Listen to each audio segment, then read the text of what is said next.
ahead and Go ahead. all right. Hello. I want to go ahead and welcome uh, Jesse and David. For tuning in with us again on Christmas Day. Really appreciate that. And Yep. first, I want to go ahead and wish everybody a Merry Christmas. And also a Merry Christmas to David and Jesse. Today we're gonna be doing a little bit something Yep. different. I'm gonna be playing a video of that prison guard when he's talking about certain things that are happening within the CDCR. Definitely want to give him a shout out. Hopefully he doesn't have any issues with me, playing the audio right here on the stream, giving credit where it's due, and I'll go ahead and hand it over to you guys if you guys have any uh, uh, anything you guys want to say before I get the audio going. Well, yeah, I guess yeah, it's David. I just want to say Merry Christmas to everybody, and yeah, we apologize for a little bit of the delay because we had some technical difficulties earlier, but we're all good now. What you got, Jess? What you got for us? Yeah, that's pretty much it, man. For anybody that does tune in on Christmas Day, I appreciate that. Thank you. Merry Christmas to everybody. And like David said, you spend something about the delay. Sometimes it beats like that. But yeah, we'll check out this audio and see what we got on that. Yeah, All right. James is learning from us. Because I'm sure the listeners are going to hear on the video. The audio that you're going to play. James is improvising. Prison Yeah, yeah. 101. So today, right now on this stream, I unfortunately I won't be able to be taking any live calls. My setup, I don't know what I did with it, but I pressed the button and it's out of whack right now. So right now we're gonna go ahead and MacGyver it and work with what I got right now, and then next time when I come back on, we'll go ahead and have it back to regularly scheduled programming, if you will. So Yeah, never press the red button, James. Never press the red man, button. I'm over here trying to, I'm trying to raise the bar up over here, man, and it got me back to square one. So, it's not the first time that it Yep. happens, but I do hate when it does happen. It's good. It's good. Right here, we're posted up. Nice and full. All Good. right, all right. So what I'm gonna do is I'm gonna go ahead and start playing the audio, and if there's any points Hey, that you guys want to touch on, just let me know, and I'll go ahead and pause it, and then you guys could go ahead and say your piece, and then we'll go ahead and continue after that. Hey, James, you want us to call back right now before you play just to start the audio? Because we've been on this call for a minute. Let me double check how long have we been what do on. what do you think? Hey, you Uh, want a fresh 15? you know what? We're on already. I mean, well, yeah. Well, we've been on 10 minutes. Let me just look. This will do. I'll play the audio for like a few minutes, and then you guys could call me Yeah. back. And if you guys have any feedback on what you guys are hearing, then we'll use that as the stop point. All right. Yeah, and if you play something, if I don't call back, because that's because you played something that scared me, so that means I locked it up.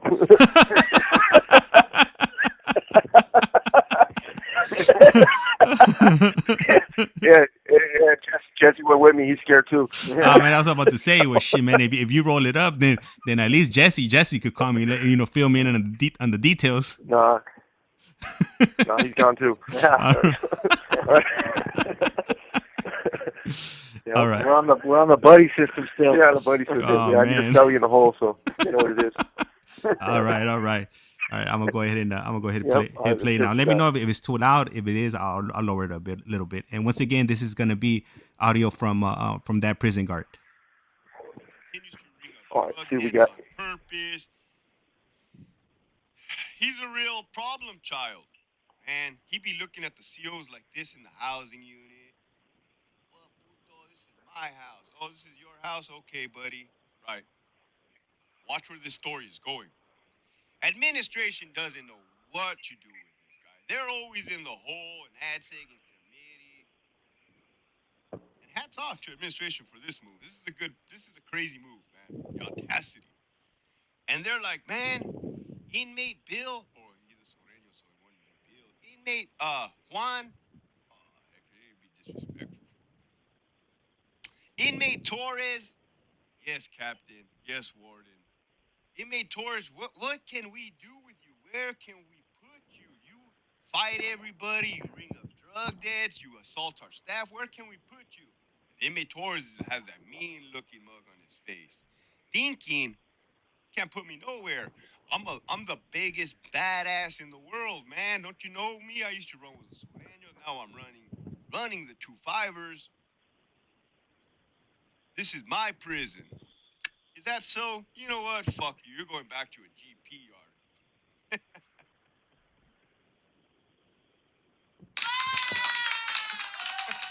Huh? Come again? Come again? This is the captain finally getting some nuts. You're going back to a GP yard, Mr. Torres. You want to act hard, GP? You want to act active? You're going to be active. Vaya con Dios. This is beautiful. What do you mean it's beautiful? The dude had numerous chances. Well, this is going to get fucked up. It's going to lead to their death. But the dude had numerous chances to program. Dude, Inmate Torres wants to do Inmate Torres. He wants it to be called the California Department of Inmate Torres. Ain't gonna happen. Ain't gonna happen, right? Ain't gonna happen. There's rules, laws, regulations, policies, karma. This is karma going back and fucking him in the ass. Gacho. That's what you're seeing now. You want to be an SNY gang member? Cool, go play. It's kind of funny how they change up their tune. This call and your telephone number will be monitored and recorded. Yesterday, December 21st, 08:4700 hours. That's 8:47. An act of battery with a deadly weapon occurred on Facility A Recreation Yard. Specifically, Facility A staff observed inmates. You have 60 seconds remaining. Blank and inmate blank striking inmate victim in the head and upper torso with their fists. The incident took place in front of Facility A Education on the track. Facility A Yard staff announced a code 1 2-on-1 via institutional radio and ordered all inmates on the yard to get down. Get down! All inmates assumed the prone position on the ground except for the combatants who continue to batter the victim by striking him in the face and upper torso with their fists. Here we go, Lieutenant. Facility A responded to the incident and utilized one instantaneous OC blast. All right, so I'm gonna pause it there. I know we got about 5 seconds before it calls off. Yep. You guys go ahead and call me back. Yeah. I'll call you back now. All right, so today we're doing for those of you that are just coming in or might be confused. I'm playing some audio from that prison guard to get kind of pick this guy's brains and whatnot on what they think about the administration throwing in SNY guys or people that locked it up over back to the main line. So as soon as they get back, we'll go ahead and see if they got any feedback for us. Once again, I mean that the audio is not mine, and I'm not claiming it as mine.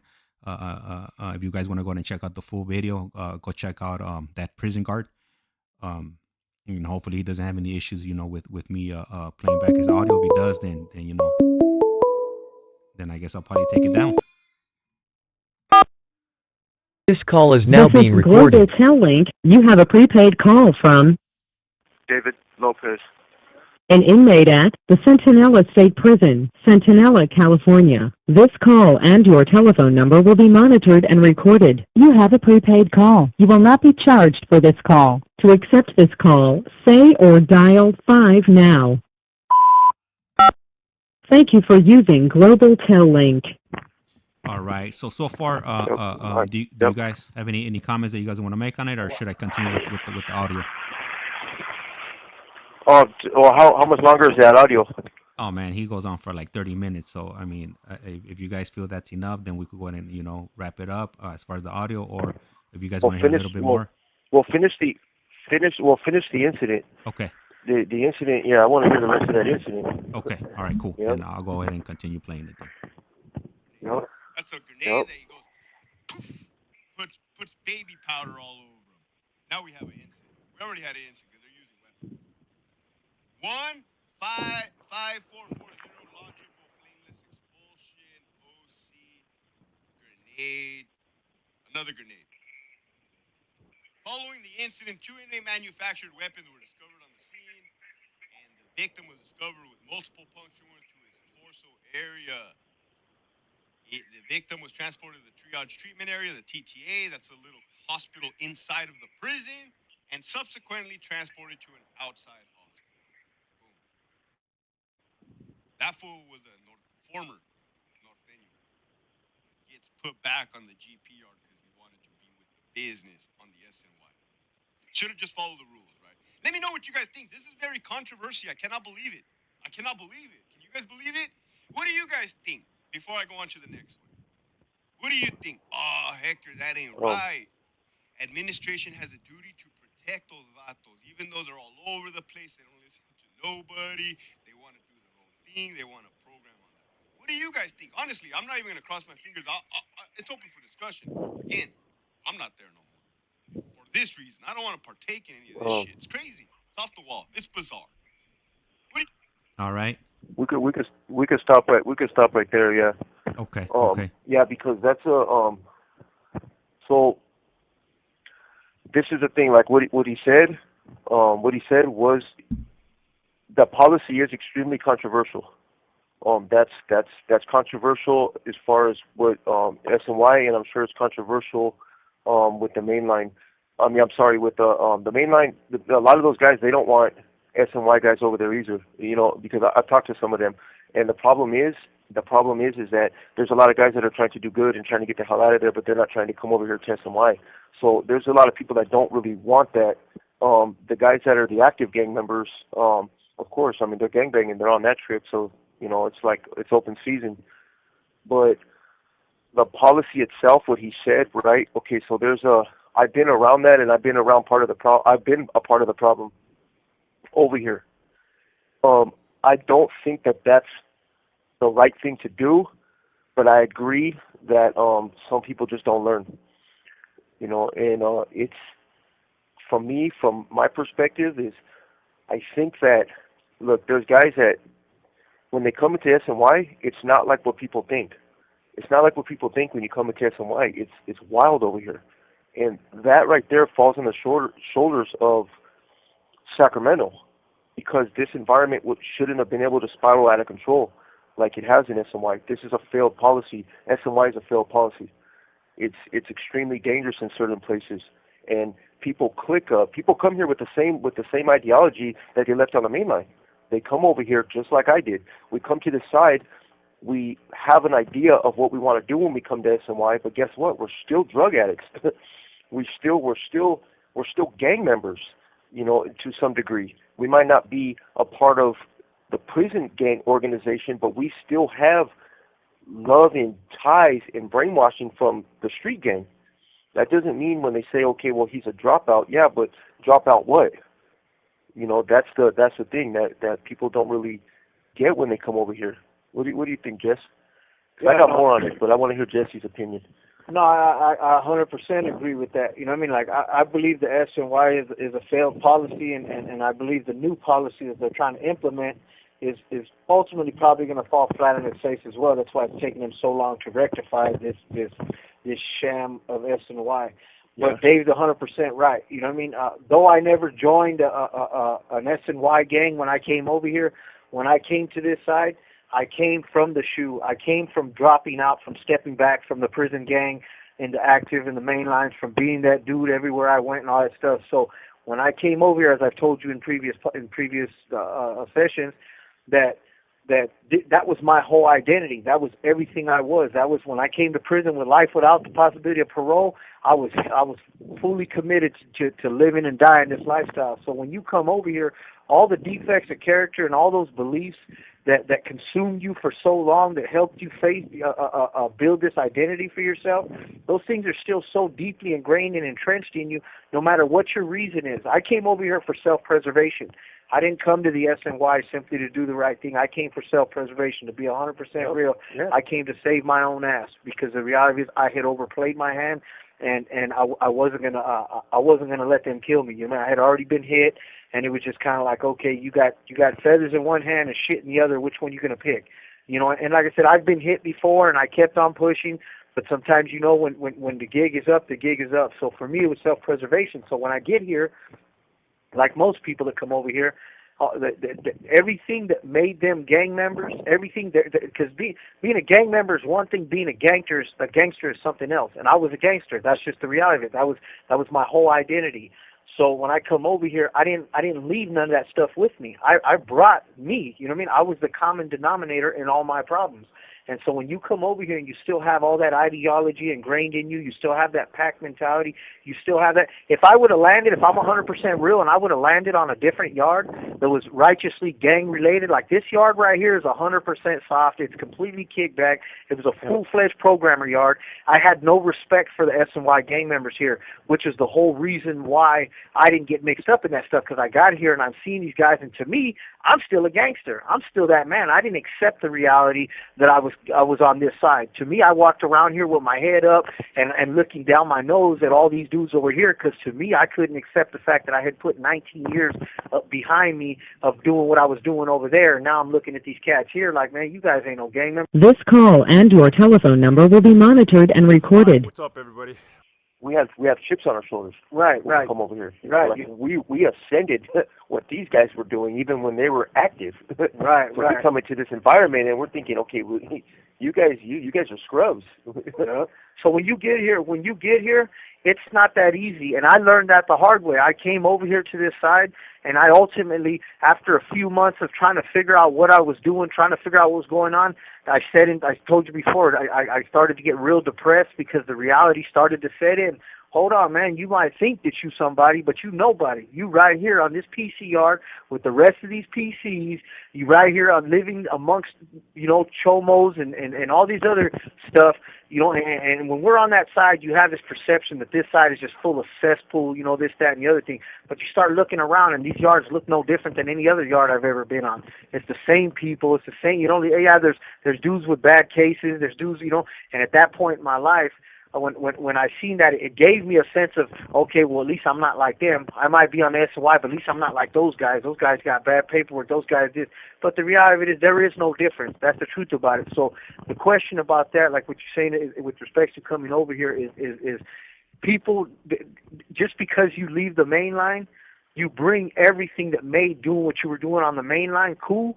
You bring that with you because everything that you were doing became a part of you, and it was part of your identity, it was part of your personality, it was part of your character. And so when you come over here, you bring all that with you. So you ultimately, a lot of guys end up gravitating back to the very same thing, because some dudes, that's all they knew. That guy Torres that this guy's talking about, he was grown over here. You don't come with all those 2-5 tattoos and things like that when you come over here. You come with your gang tattoos, and guess what? When I've talked about it to the listeners before. When you walk into a prison yard, it's a scary thing. We put on that tough guy face, we put on that mask, and we mash around because that's what Jesse and I have been doing since we were kids in here. But yeah, it's a scary thing to walk onto a yard and everybody's looking at you. You're trying to recognize people, but people look different at the time. Maybe some people are smoked out, so people are kind of staining the cuts a little bit, and they're observing you. So when you walk onto that yard, you're seeing the same type of individuals that you would see on any mainline yard. You don't know who's got bad paperwork. You don't know who the weirdos are and stuff like that. These dudes are bald. These dudes are tatted up. These dudes are grouped up, and they're looking at you. And you're walking on the yard, and that's why, man, we start walking a little bit harder when we're pushing our cart. We got our jumpsuit on.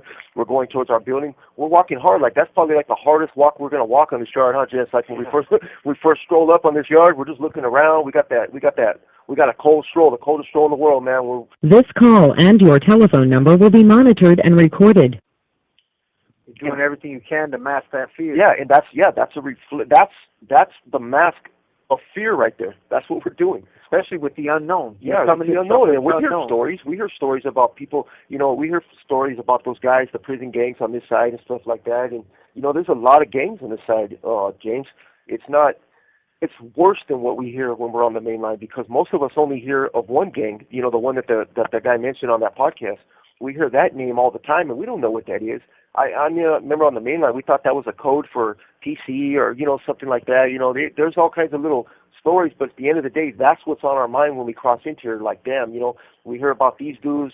We don't know how many people we've put on this side because of our politics, and are they involved with that? Are they going to be looking for us? Are we going to be safe when we get here? So there's a lot of things that happen, and people actually embrace us, and we start moving into that avenue right there. Now, why I say SNY is a failed policy is because they should have never allowed that to happen in the first place. They should have never allowed for an SNY gang to form. They should have, they flourished the way that it did. It spiraled out of control, and guess what? When that gang spiraled out of control, it was a lot of people that were bullies, a lot of people that were afraid, and they had that pack mentality, so they started preying on people that came over here. Guess what? I put this guy on this side. He's got homies now. He's clicked up, and now they're gunning for us. So we're going to do what we do. We're going to find a bunch of homies. You know, back like when Jesse, if he would have came over where I was at, I would have swooped him in. I would have never let nothing happen to him. And guess what? It would have been guys from my gang that were jumping for him, and it kind of would have put him in that little fold. You know, so it would have kind of inadvertently associated him anyway. So that's what happened, though. Those guys were pushing up too much on people over here. Other gangs, well, other people formed, you know, their own little gang as a way to combat their gang. And guess what? That gang branched off. Another gang branched off. And then there were guys from up north. They started a gang because, you know, it's always going to be, you know, north against south in some people's head. So the northerner guys started a gang. Their gang fell apart, branched off into 3 other gangs. And guess what? Just like that, you got like 7 gangs. And now the blacks are feeling left out because they're getting pushed up on and they don't really fit into a fold here. So guess what? They got a gang. Now the blacks from up north, from like the Bay Area, they don't identify with the blacks from down here, so they got a gang. Then we got the whites. You know, of course the whites are going to be involved with something, so they got a gang. But their gang isn't good enough for some of the other whites, so they got a gang. And next thing you know, it's gang infested. That's what this site has become. And the reason why you say it's worse over here is exactly what he just mentioned. Like on the main line, there's at least some law and order. There's some discipline. Yep. There's some order. There's some structure. More so up north than down south.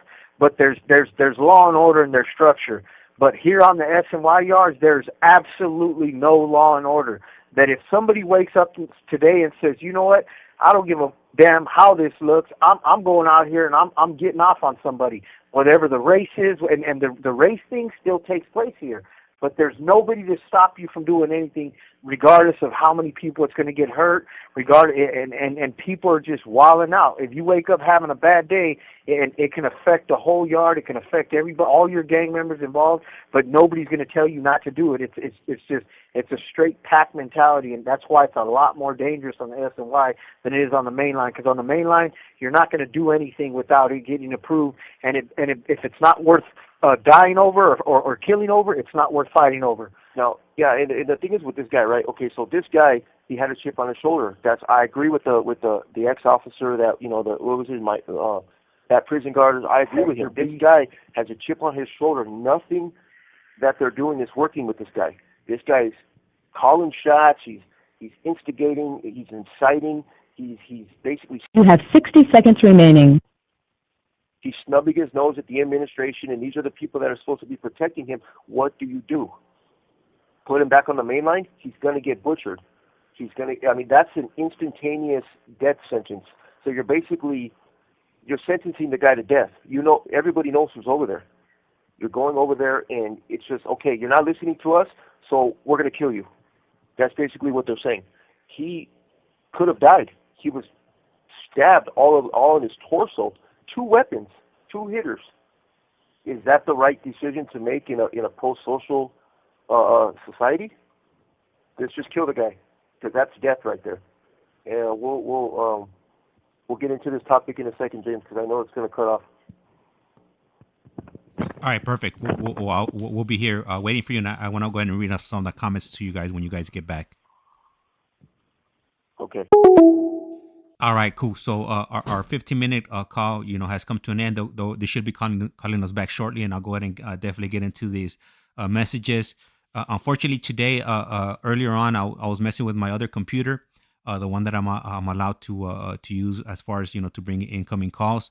And right before we were supposed to go live, I hit a button, and it just messed up the whole setup. So we were originally supposed to go back online or live at 4:00, and it pushed me back like about an hour because I had to scramble around and jump on my laptop, and my laptop I don't got it set up to be able to take incoming calls. I'm not sure if you guys noticed that other video that I was playing, it wasn't crisp, and that was because I was actually playing it off my phone.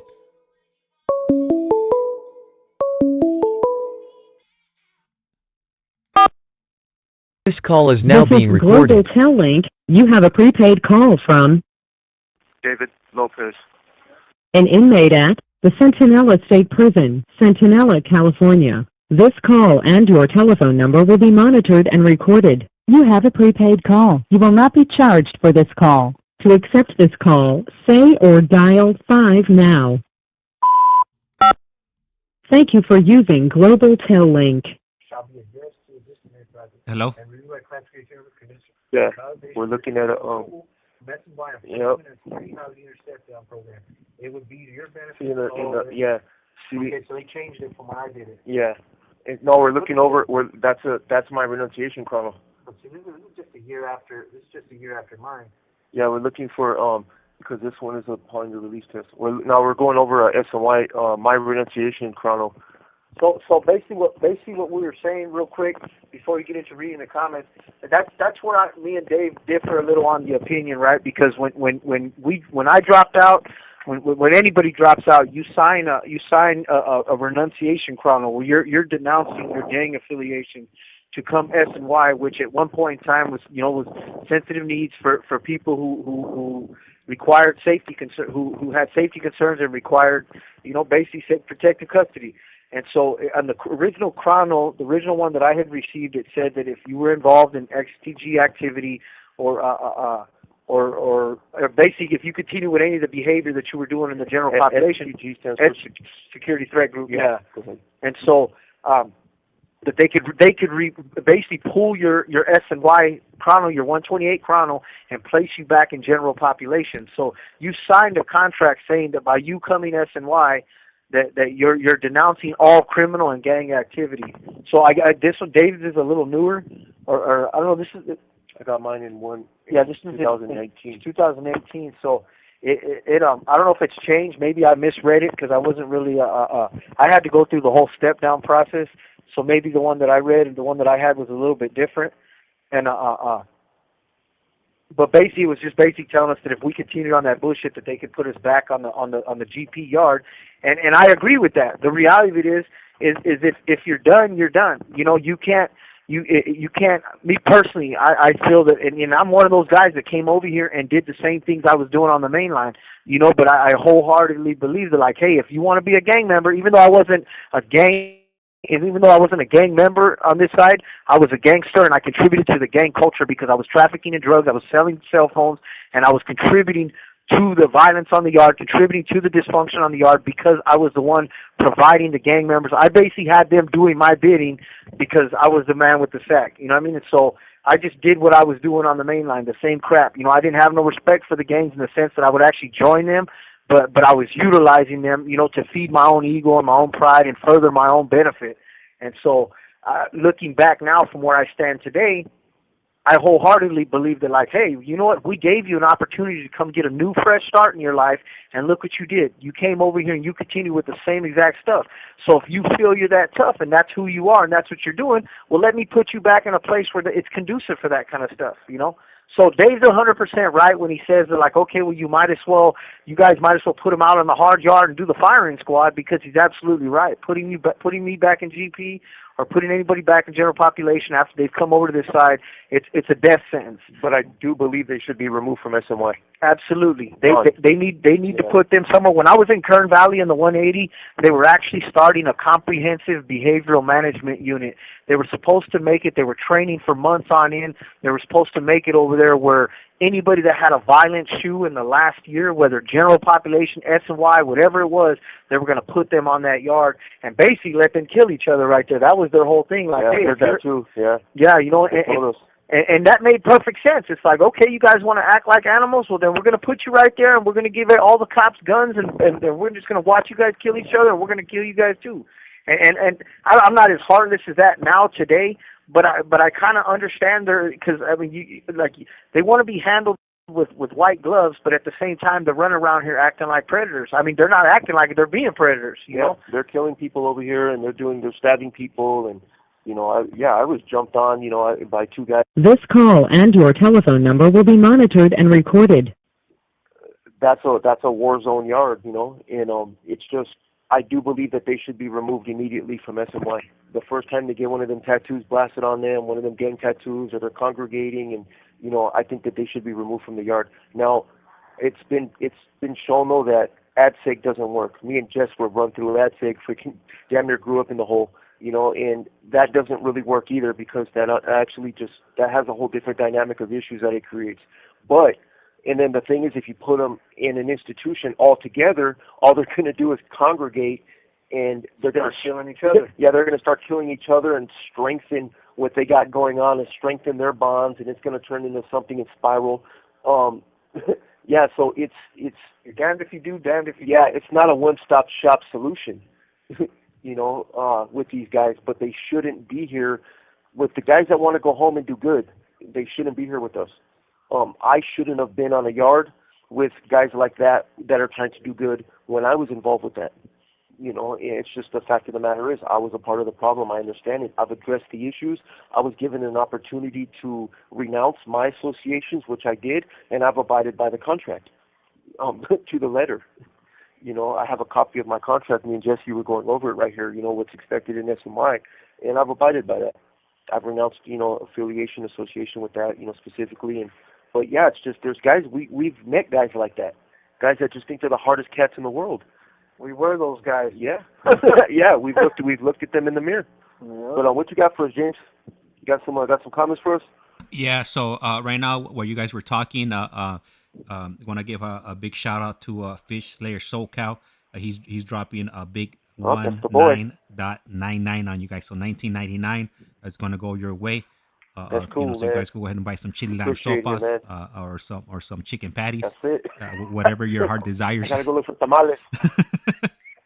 We're gonna buy some fish in Fish's name. Yep, that's the fish. Yep, that's what we're gonna buy, and I'm gonna listen to Slayer. Mackerel fillet. Yeah, I'm gonna listen to Slayer while I'm doing it too. While I'm eating that fish. Tell him thank you, man. We appreciate it. Good looking out, bro. Yep. I'll make sure I'll get that. I'll get that on your books ASAP by the end of the night because midnight is coming. That. And, yeah. Good guys. Thank you again.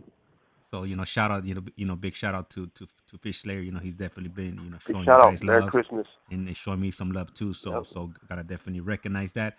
And we have Marlene in here, which would be Gary's cousin, and she's wishing you guys Merry Christmas. Yeah.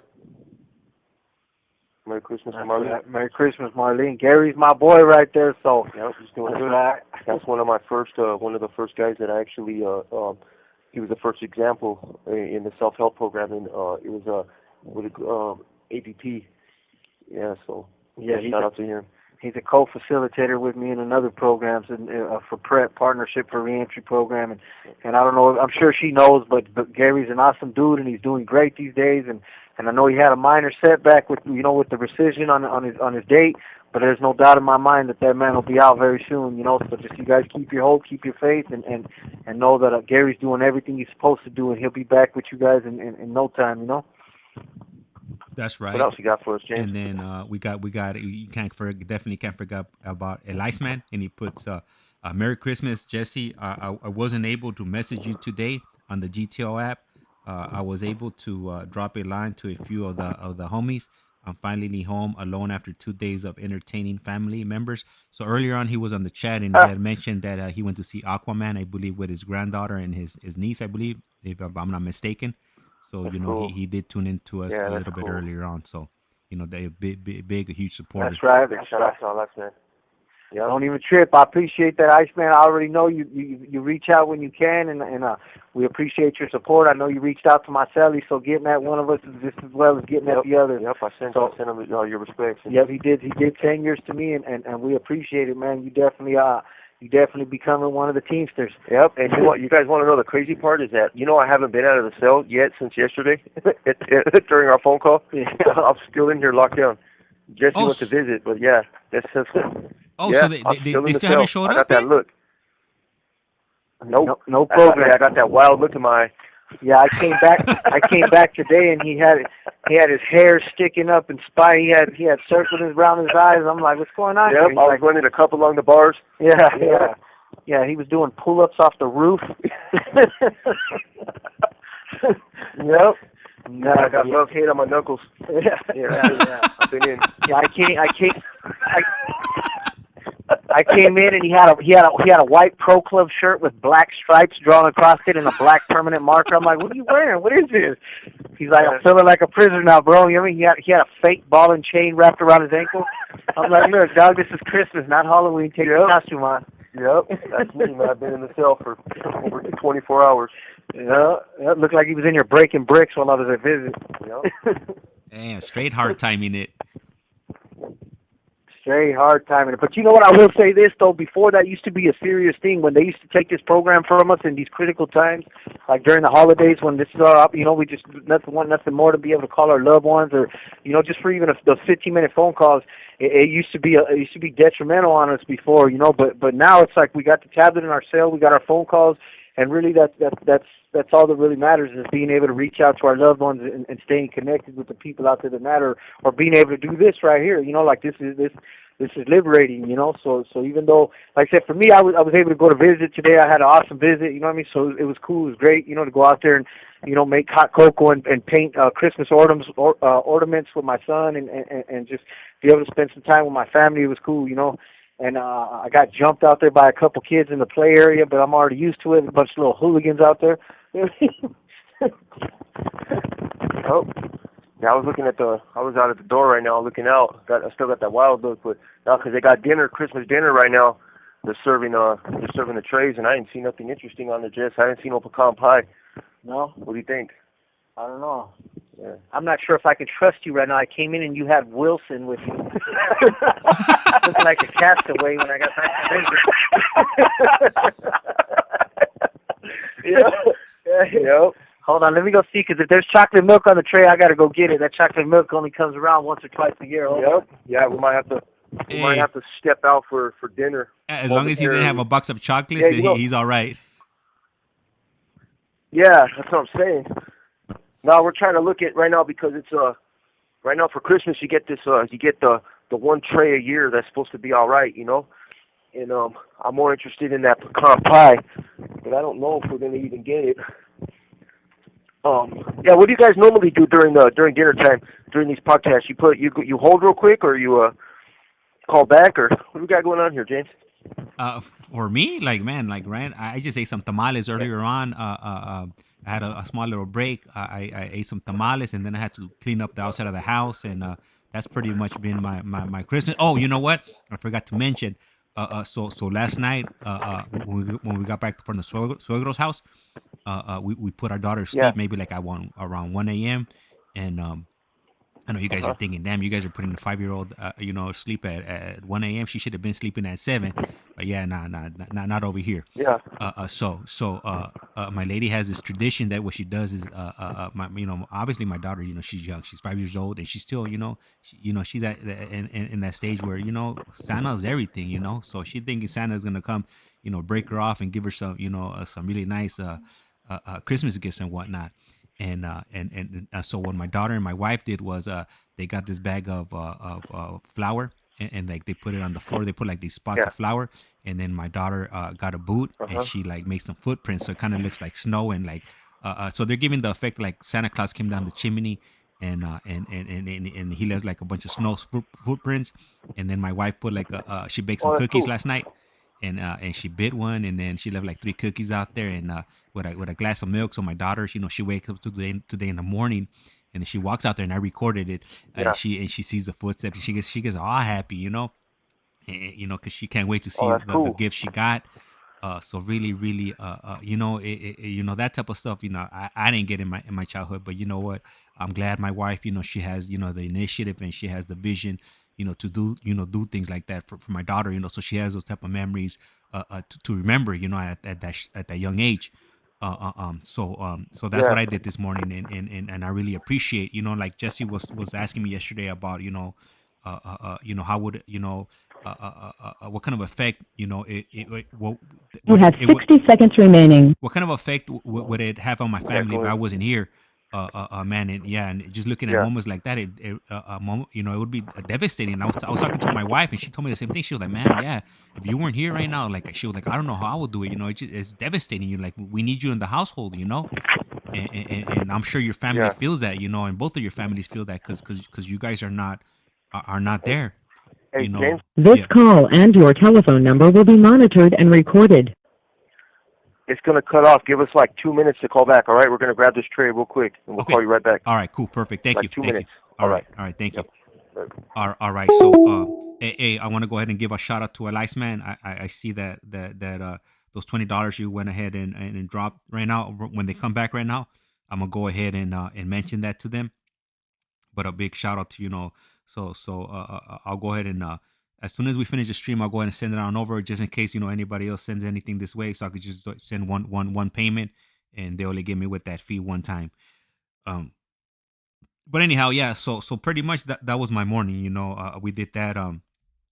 When my daughter woke up, she woke up kind of late, and then I ran that live with Javier, and then I got a small little break, and I had to clean up around the house because we're getting some work done right now on the house, and they left like nails and pieces of metal, like sharp metal, all around the house. So went to pick all that stuff up because I don't want my daughter to be, or any kids walking out there, and they're gonna pick something up and they're gonna poke themselves. So and they left. I'm surprised of how many nails I've already picked up, and I've picked up maybe like a good, maybe at least like 100 or 150 nails that other construction workers left, while they've been working on our house. Um, so I picked up a lot of it, but I know there's a lot that I can't see just because we got these red rocks around the house, and it's kind of hard, to see nails and whatnot. So, any chance I get, I've been walking around out there picking all those items up.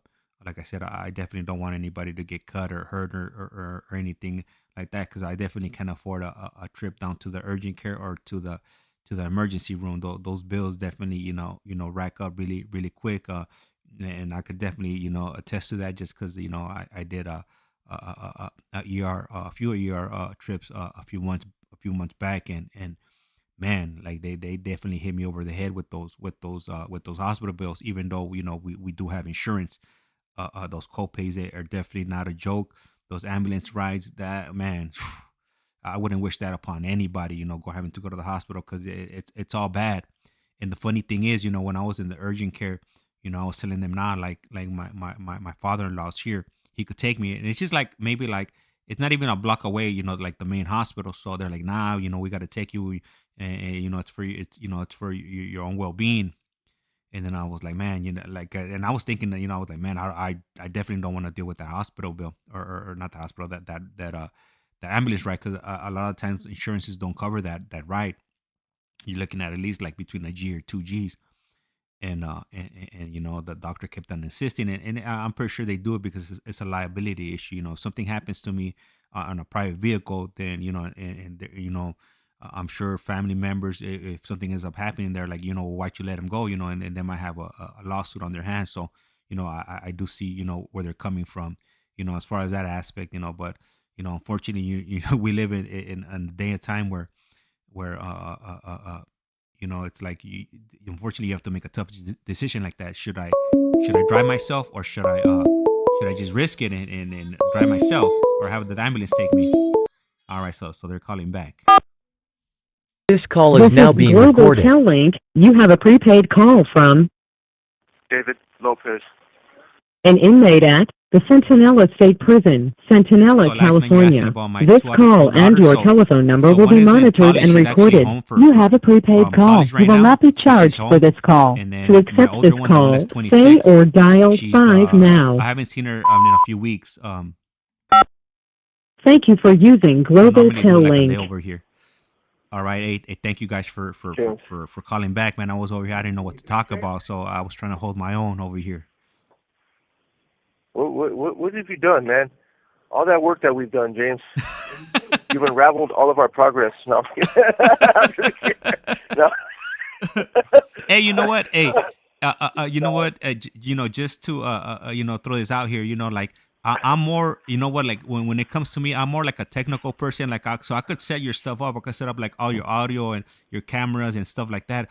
I'm not I'm gonna be on top of in front of the camera and be able to talk. But what? The more I talk with you guys and with all you gentlemen, it's really helping me. To get that confidence and form words that I have in my mind, into to get them to come out of my mouth, and it's making it a little bit easier. So I could hang in there for a few minutes or two, but I definitely can't be doing what you and Jesse do. You guys could hold the conversation for hours, without any type of interaction from me. So my hats up Yeah, to you guys.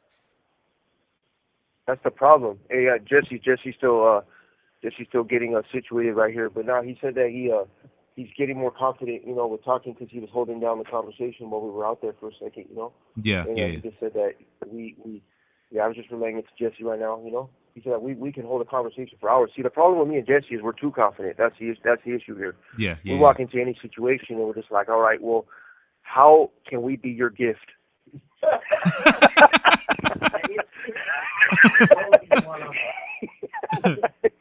Yeah, and that's our problem. You guys are in for a treat.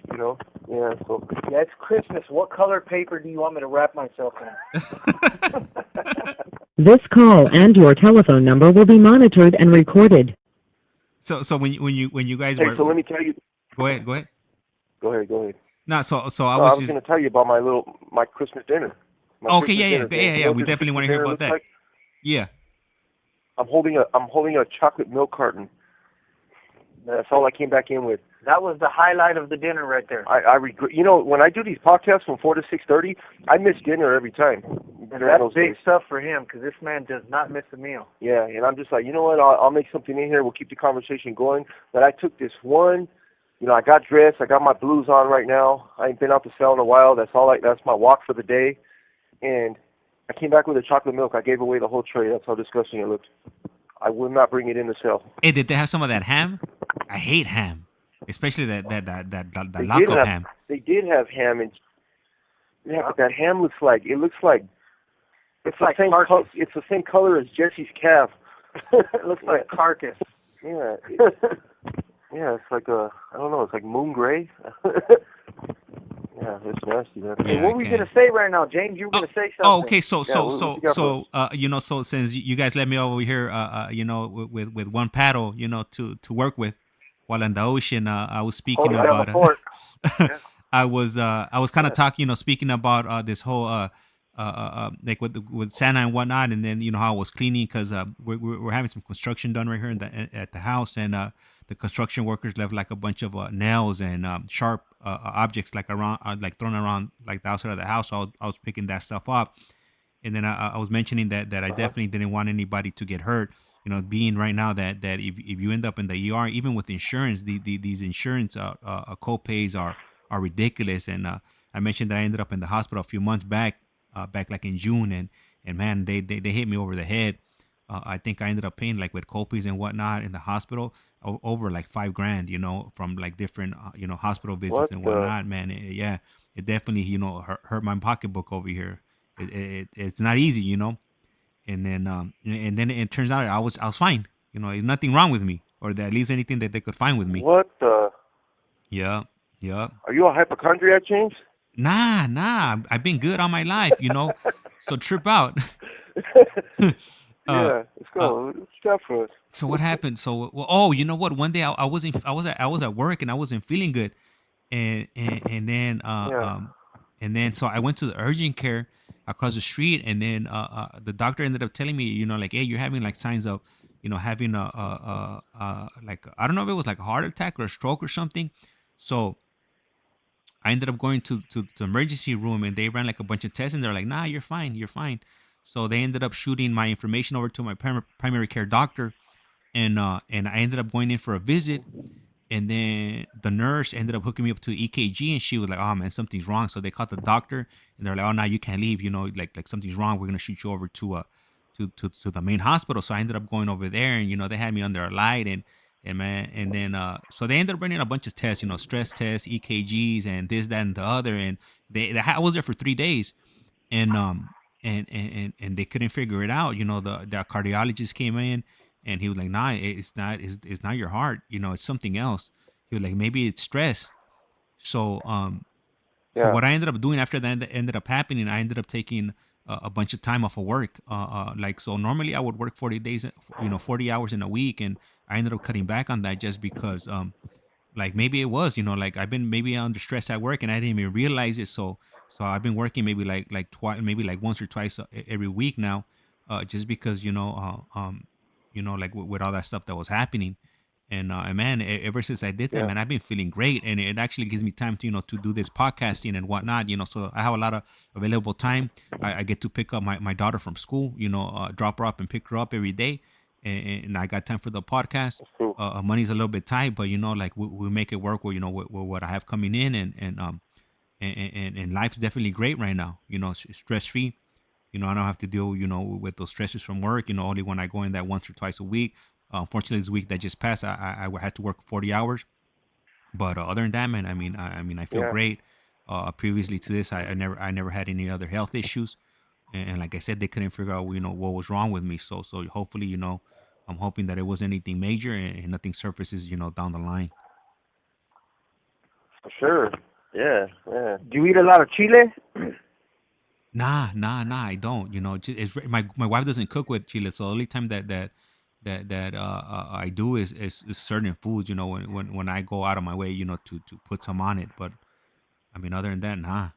Because like indigestion and heartburn and stuff like that has a lot of similar characteristics as heart issues, and a lot of times they tend to get crossed up and Yeah. when you go to the urgent care, you end up at the doctor a lot of times because a lot of the side effects are similar, So it could have, but like you said, if you don't eat a lot of chile, it might not have been that. It could have just been stress as a whole, Yeah. Yeah. So the thing with us is we do most of our diagnosis and doctor's visits right here in the cell. Yeah, I actually have a diagnosis book right here that I'm not allowed to look at because I am a hypochondriac. Yeah. So yeah, we can pretty much figure this out for you, James. We're gonna need you to fill out this chart. Yeah. I'm gonna send you some paperwork, and we need you to send it back to me ASAP so I can have you diagnosed by the end of the week. Yeah, you have the GTL app. So Hey, as long as you guys ain't hitting me with no $1,000 copays, then we're good. You know what I'm saying? I could shoot you a few chili lime sopas, and then we'll call it even, Steven. Yeah, $9.99, James. Yeah, $9.99 straight up. And you know what? And right now that you said that $9.99, I definitely don't want to forget about this. El ICEMAN just dropped a big $20 on you. So you guys have a $40 coming your way. Hopefully you go make it rain cool, over man. there, and This call and your telephone number will be monitored and recorded. and you guys are able to buy something nice for yourselves. No, hey, thank you very much, Iceman. Yep. He's a good dude, man. I can tell. He's been hitting me up here and there, and he's always got something inspiring to say. And the thing is with us, we've talked about this before. Man, we appear to be like just stone faced and just super tough, and a lot of us we have a hard time kind of expressing ourselves, and so it's a big shout out to Iceman. He's he's straight, man. Yeah, he always reaches out with real strong words of encouragement and stuff like that. He's got his own story, and we appreciate him sharing that with us and reaching out and showing some cariño, and so definitely Iceman is definitely near and dear to the heart these days. And what I like about it is he's been here with us from the beginning, from the beginning of this podcast.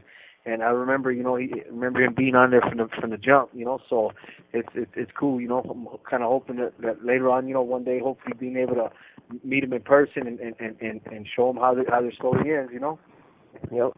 Yeah. Hey, so I want to get back. Thank you, Iceman. Yeah, thank you again. Yeah, I want to get back into, because I know we got a little off topic right now, and I wanted to get back on and touch base about this SNY thing, that this failed system that Jesse and I find ourselves in, and yeah, it's just I was thinking about it a lot, man. And at the end of the day, me and Jesse, we have kind of different opinions on it, but at the end of the day, we agree on a lot of the same things though too.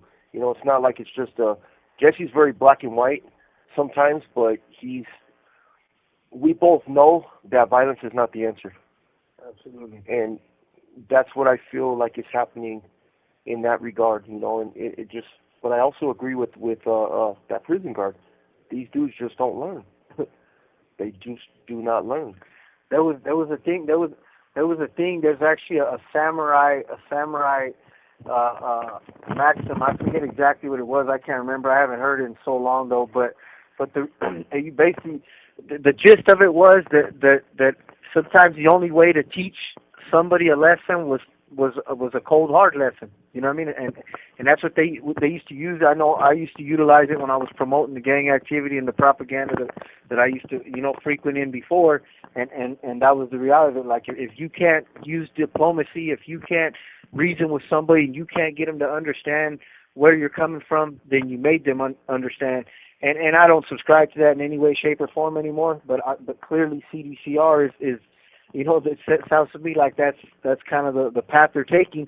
But I kind of agree with them in that sense with respect to, these gang members. It's like if you're that violent and you're that dangerous and you don't understand, you're not willing to capitalize on the opportunities given to you by CDCR and you still want to be involved in that lifestyle, then we're going to put you in a place where that lifestyle is being promoted, regardless of what your circumstances are, things like that, So I like I said, me personally, I'm okay with them putting them back on the main line. I'm okay with them, but I do also in the sense, like, even though I don't want them guys here causing trouble for me, I don't want them over there either, because there is a lot of guys in the general population that are doing the right thing, that are handling their business and doing what they have to do to get home to their family.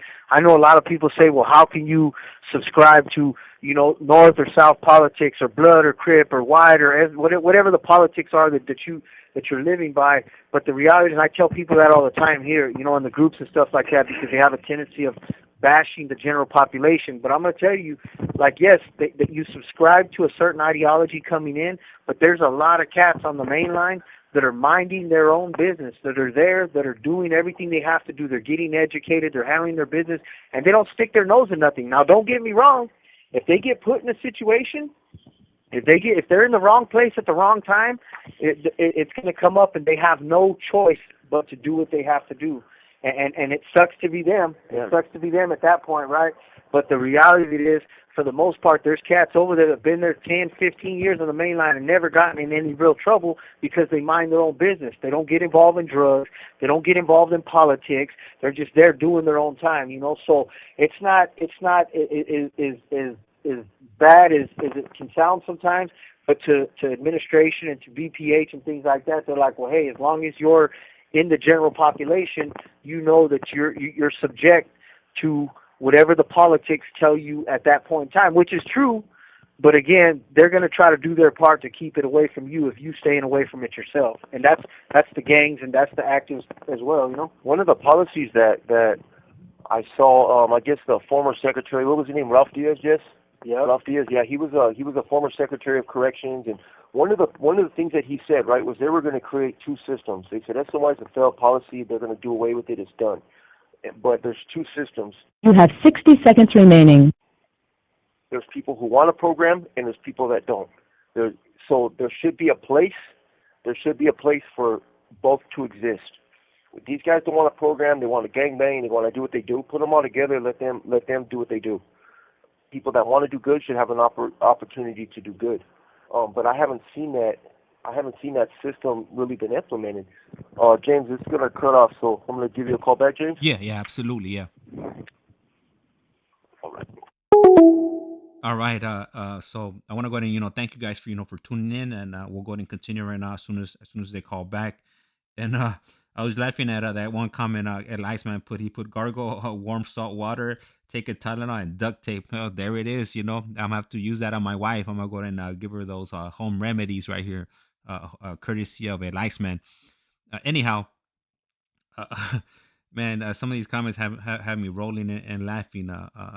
You guys are definitely entertaining, and I want to go ahead and send a shout out to LBCK15, and he puts saludo, James. I really appreciate that. And there we go.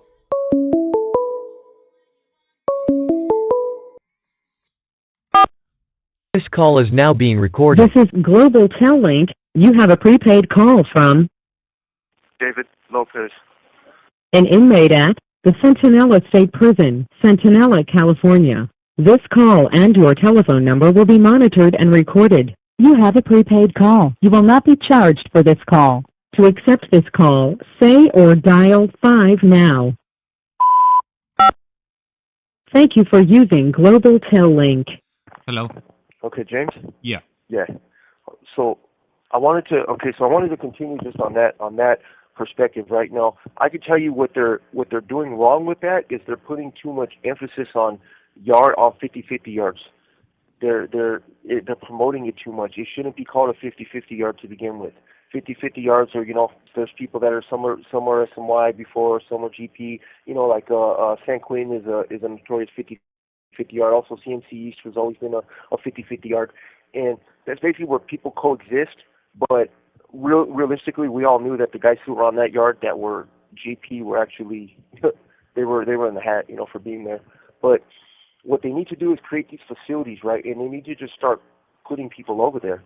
But it has to be done in numbers, though. Numbers have to they can't just put one guy. You can't pluck 125er that has it all over him, tattooed all over his face and all that, and put him on the GP yard by himself. Guess what? He's going to get butchered. Does the guy have it coming? Well, that's not for me to decide. I said earlier, I don't think violence is the answer. That's a violent act. He's not listening, kill him. That's basically what it looks like. But if those guys are living that lifestyle where they're involved in gang activity, STG activity, there's mobsters over there and all kinds of stuff. So if they're going to put one guy over there by himself, what do you think is going to happen?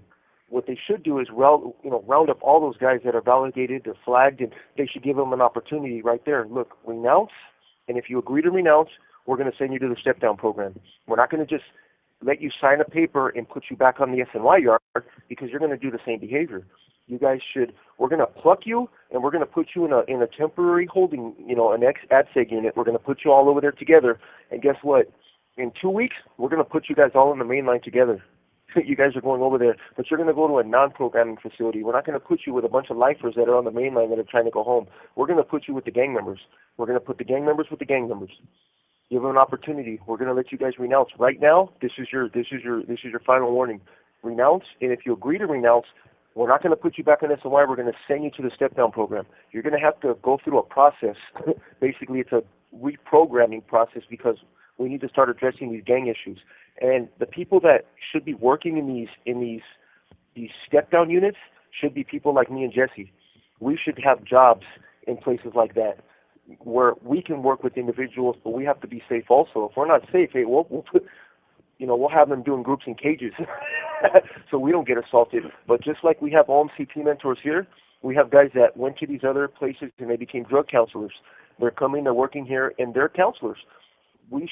Ex-gang members should be given opportunities to try to help these guys reprogram and recondition them. And we have to do it from a safe place, but the problem is that a lot of the people that really know what's going on is ISU, the gang investigators, the gang officers. These guys know gangs. This is what they do. This is their profession.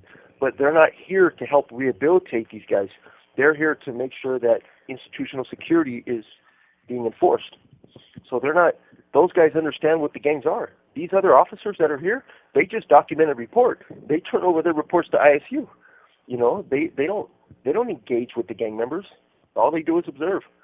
To them, everybody's a gang member. Exactly. They need gang experts that are helping recondition these guys, but get them off of these yards.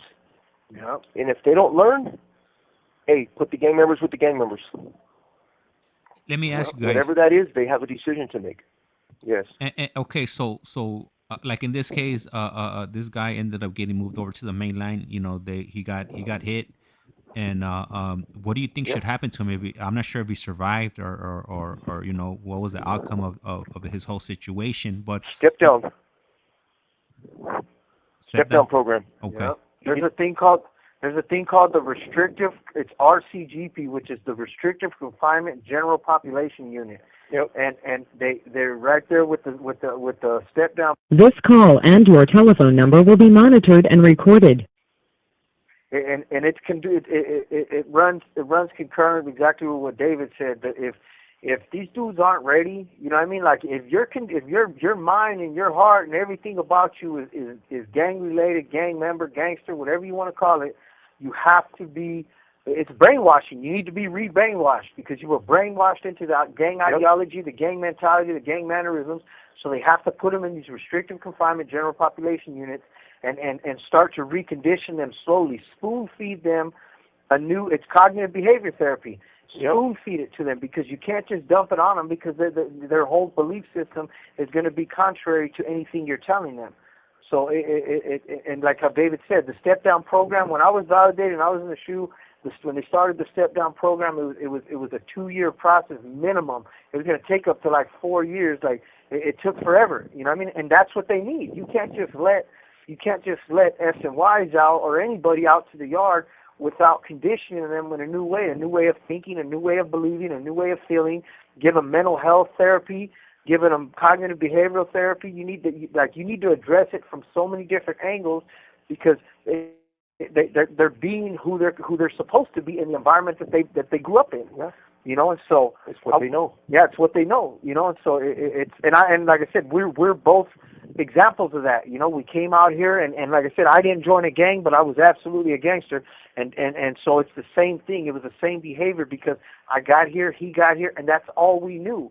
It's like, okay, you get here and you start to realize no matter where you at, prison is prison, regardless. So the same things, the same tools that I had for survival in the general population are the very same tools that I had for coping and surviving in the SNY yards, and Dave the same way, and a lot of these guys the same way, you know. So I wanted to read something to you though, James. I wanted to read CDCR's latest policy concerning reintegration as far as SNY and general population. Yeah, sign me up, Dougie. Yep, sign us up. Sign us up. That's it. Hey, so, were those tostadas good, Teddy? Pretty good?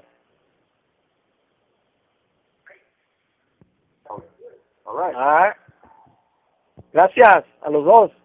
Hey, and okay, so look, I'm going to read it to you, right? So this is a policy from CDCR. This is a memo that they put out to everybody.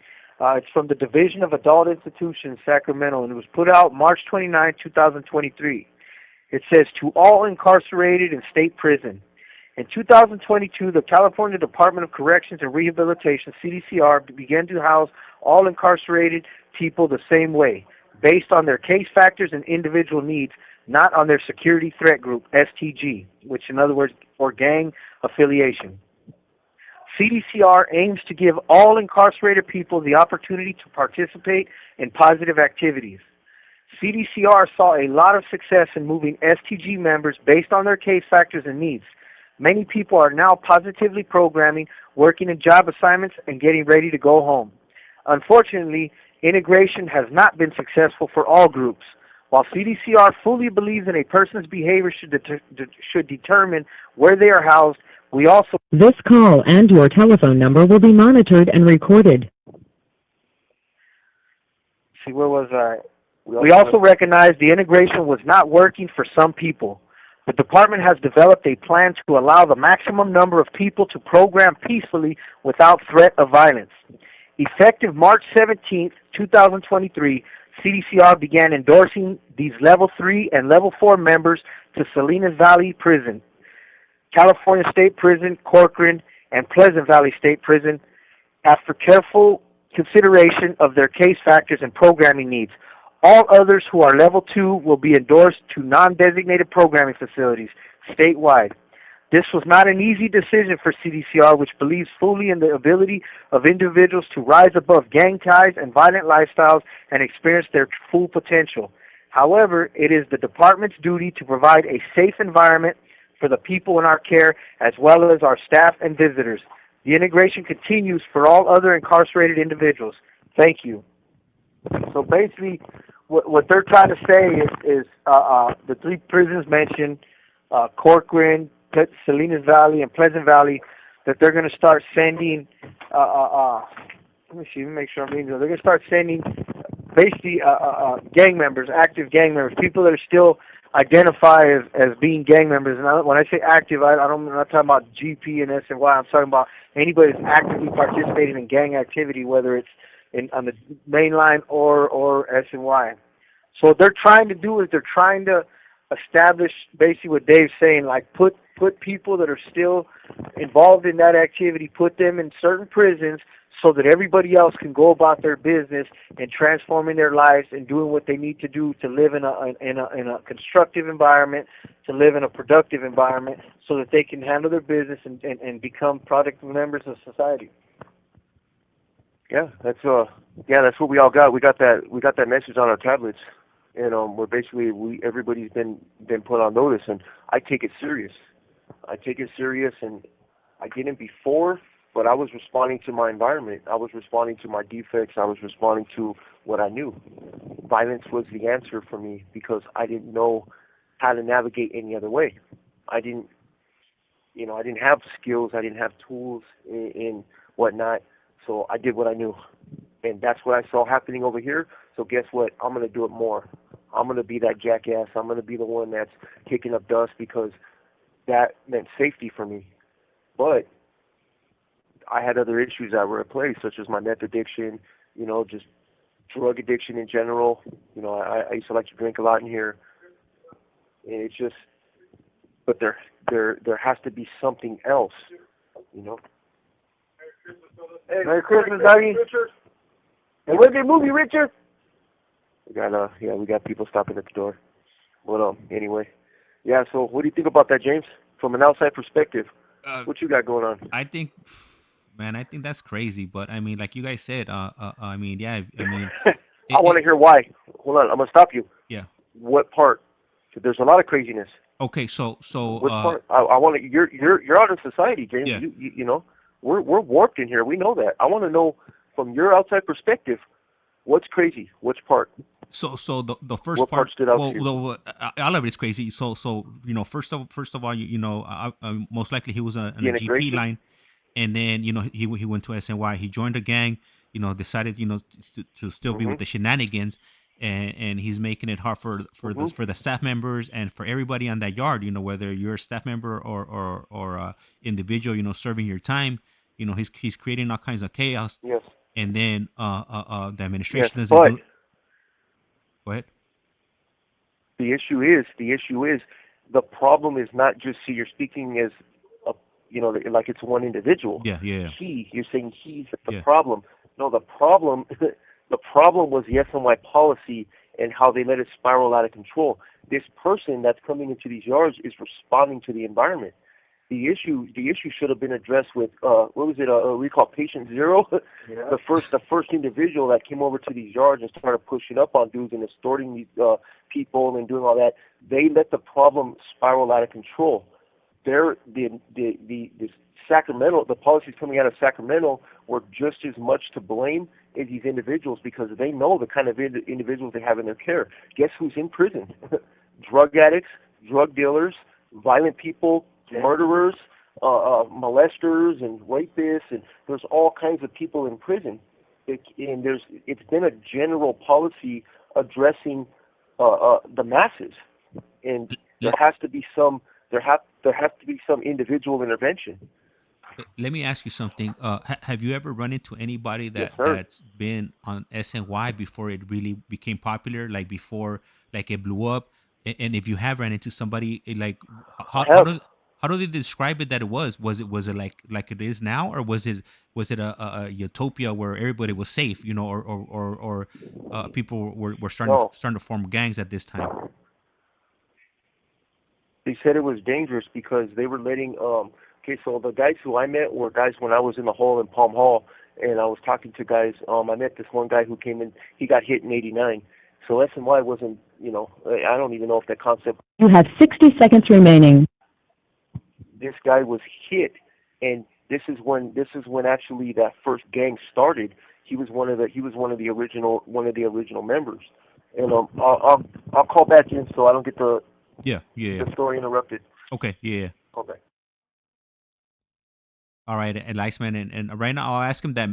I'll go ahead and ask him if David ran or he burned down the kitchen once I have a moment. But I definitely haven't forgot about your question there. I'm definitely keeping an eye on it, and I'll go ahead and ask him when as soon as I get a moment. And just want to go ahead and thank you guys for for tuning in and listening to this conversation. Unfortunately, I wish I would have my regular setup where I'm able to take calls. But nah, I guess I'm gonna be figuring that out tonight. I gotta figure out what button I press to mess up my whole setup and undo it and set it back up.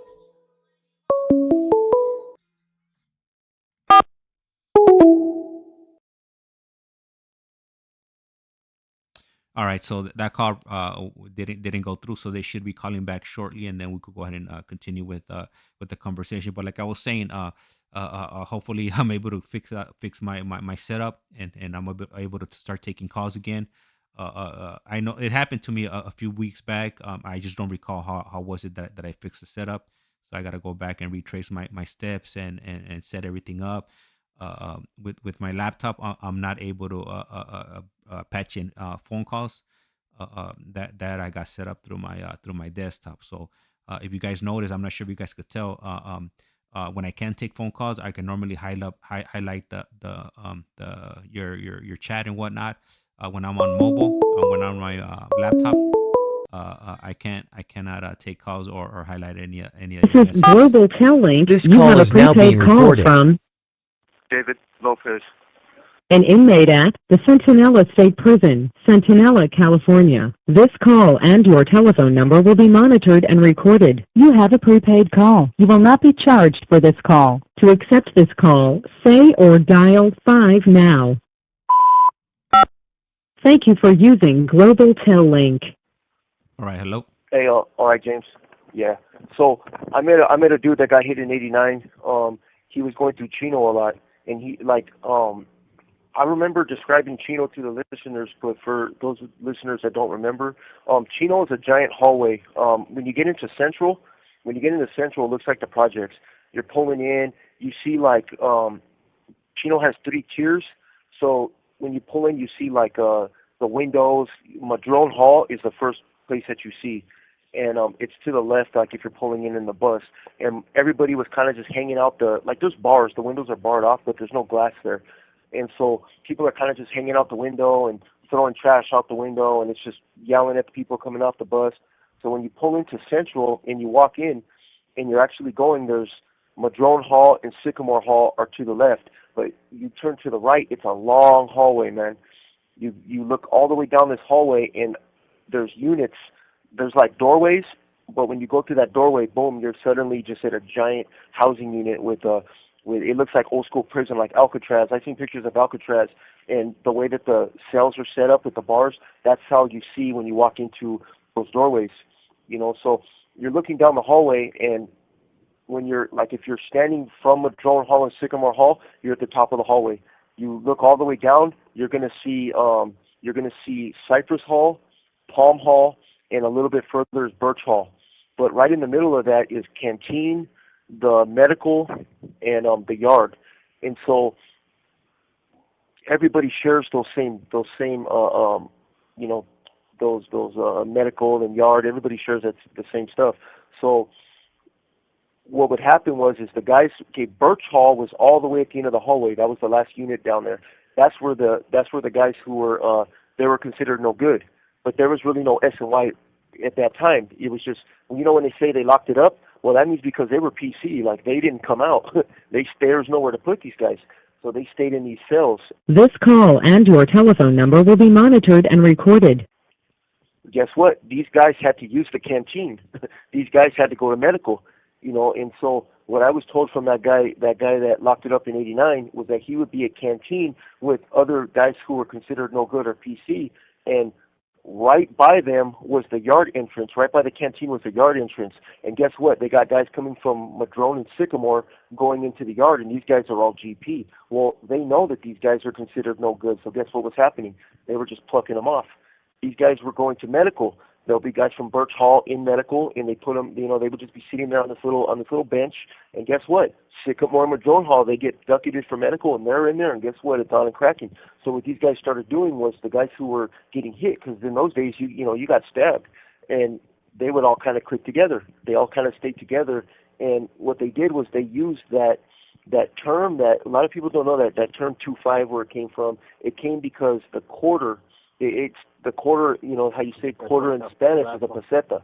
And so that was their code. That's how they said, well, okay, well, we're no good, because they had a little quarter tattooed on them, and they could say, okay, that quarter right there, you know, a lot of people that don't know at that time, they don't understand that quarter is actually, that's a peseta. You know, it's a quarter piece, it's a PC.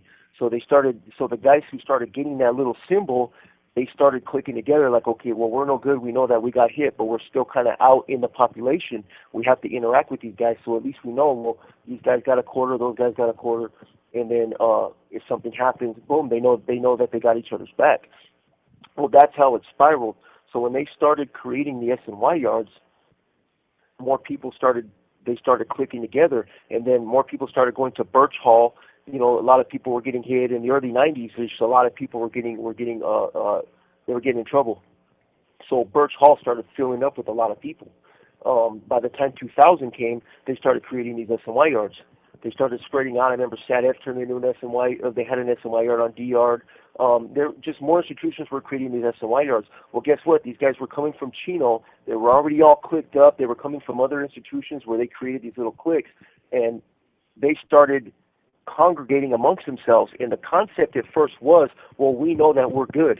We got hit, we're in trouble, we were involved at one point, but we know that we're good, meaning that we know that our paperwork is good, that we're not here for no, we're not here for no molestation or no rapes and nothing like that. So they started congregating together. So other people started getting hit, and they didn't want to hang around freaking child molesters or rapists and stuff like that. So they started looking for the dudes with the quarters on them. Everybody knew, okay, well, these guys, they're just, they're good technically, they're just in the hat, which means that they're in trouble. So they started to grow and grow and grow, and that's how now the wrong people started to get involved, which was the bullies, and they started to push up. They wanted to extort people, and they wanted to have the molesters paying rent, and so it started to cause issues. And it was never a utopia. SNY was never a utopia. It was basically just a wide open yard where there was no rules. Then there became like a policy where they didn't want no homosexuals on the main line, so they started pushing them into SNY yards. So guess what? All those dudes were over there, and that created a whole level of issues, and it just kind of evolved from there, and it snowballed. It's the exact same ideology that helped prison gangs and the general population, fostered prison gangs. The same ideology when the Mexicans came to California prisons, when they started becoming the majority. It's the same ideology that took place in the SNY yards. At one point in time, the prison system belonged to the blacks and the whites, and the Mexicans came in because they were being victimized and they were the underdogs, and so they got together. And it's the same ideology that took place on this side, And that's just the gang mentality. That's just the pack mentality. It's sold in the beginning as a protection agency, you know what I mean? But in the end, it becomes a predator agency. Yeah, and these dudes that were getting in trouble back in the late '80s and '90s, these dudes were convicts, man. These dudes were stone cold killers. These guys were actually moving and grooving in a system where there was nowhere for them to go other than being locked in the cell all day. They were PC'd up, literally. They could not come out of the cell. So these guys that are coming into these yards, they're wolves, man. These guys were predators, man. They knew how to bring drugs in. They knew how to manipulate. They knew how to freaking get the best job so that they can keep the doors open and moving around. And they're navigating in these yards, and there's no rules. There's nobody to tell them you can't do something. They're pulling staff, and they're doing whatever they got to do to, start generating currency, because, at the end of the day, these jobs, they don't pay nothing in prison. If you don't have a family member looking out for you, and a lot of these guys that were from those days, they didn't have people looking out for them. These guys were coming out of these neighborhoods, from L.A. or whatnot, even up north, from the neighborhoods up there, and they're coming into this system over here that there's nothing stopping them from bringing stuff in and doing all. So with drugs, guess what? Comes violence. With violence comes more gangs, more cliques, and it's spiral. But I just don't understand how it's gone on this long. When we walked into SNY, when Jesse did, he's lucky he came to this yard. I'm very, very grateful that Jesse came here to this yard first. My first SNY yard was Corcoran. And that yard was a shoe kickout yard. It was guys that were coming right out of the shoe. They were in transit to the 180 level 4s. It was a 270 level 4. So there's a lot of gangs there. There's a lot of violence. There's a lot of drugs. These guys know how to shake and bake in prison. You know, that's just a fact.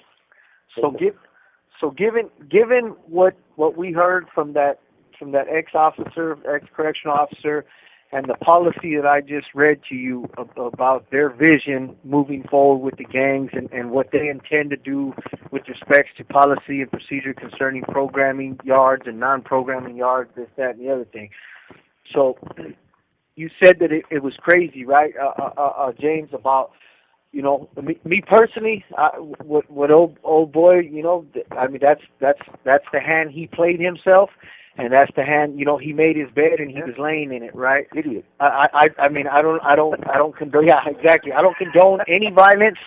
I'm not with the violence whatsoever, you know what I mean? Like, but at the same time, what do you think, James, from the outside looking in? You know, like I said, for me, I'm going to take whatever they give me. You know, my objective is to get to, well, I'm here in one of the softest yards in the state of California, and I'm going to make the best of it. I thank God that I didn't squander this opportunity because, like I said, when I got kicked out of AdSeg, I was going back to a level 4. You almost did. And yeah, I almost did. COVID saved my life and saved me and put me in you know, it allowed me the opportunity to develop the tools that I needed to begin a true transformation, and now I'm well on my way.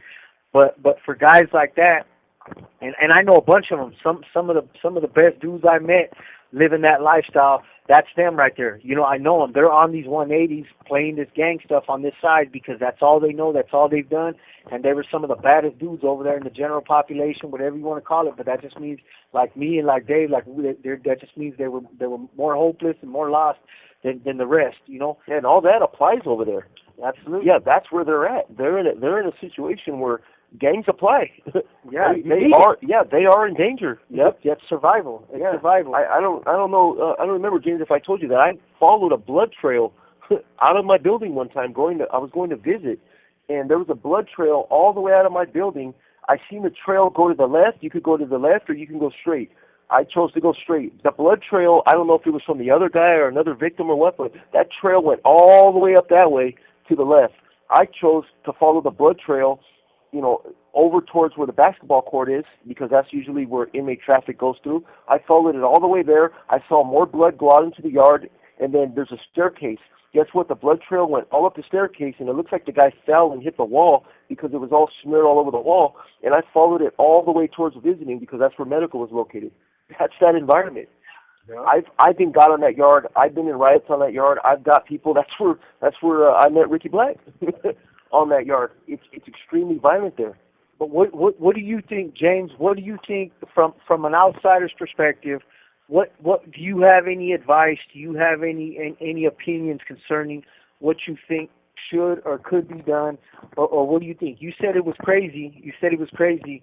But elaborate on that a little more, given all the other components that I've given you. You know, like the policy. What do you think? How do you break the gangs, James? Yeah.